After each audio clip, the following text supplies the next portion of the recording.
¿Qué tal, amigas y amigos? Ya estoy tuiteando, ya estoy en el Twitter intercambiando opiniones y el sistema me parece maravilloso, democrático, permite el intercambio de posiciones y veo hasta el momento que a pesar de algunos arrebatos, las personas con las que dialogo o con las que eventualmente discrepo saben guardar las formas, lo cual es muy importante, porque se trata pues de intercambiar ideas o de discutirlas o de contradecirlas, pero no de insultarse. En ese contexto, un tema que salió, por ejemplo, fue el del embargo a Cuba. Y se me preguntó que si yo estaba a favor o en contra del embargo a Cuba y que si yo era una persona democrática y, en fin, preocupada por el destino del pueblo de Cuba, ¿podía yo apoyar el embargo a Cuba? Y contesté lo que quiero comentar el día de hoy. El problema del embargo a Cuba es que si Estados Unidos abre las puertas, ¿a quién va a beneficiar? ¿Al pueblo de Cuba o al gobierno de Cuba?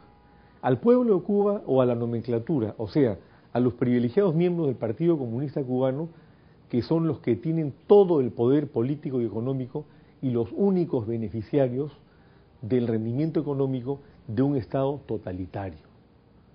Levantar el embargo no beneficiaría al pueblo cubano, salvo que el gobierno de Cuba diera una gran apertura democrática, convocar elecciones, permitiera la existencia de varios partidos políticos como ocurre en todas las democracias, abriera su país a una economía y mercado y dejara de violar los derechos humanos.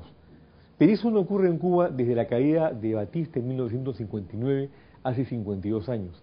Eso no pasa en Cuba desde el año 60, claro, 52 años, ocupa el poder Fidel Castro o ahora su hermano Raúl Castro.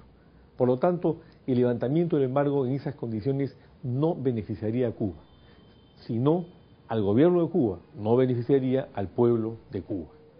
El otro punto era si yo hubiera pedido en la época de la dictadura fujimorista que intervinieran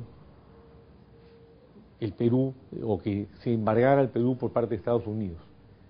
No podemos comparar una dictadura totalitaria comunista con el caso de Alberto Fujimori.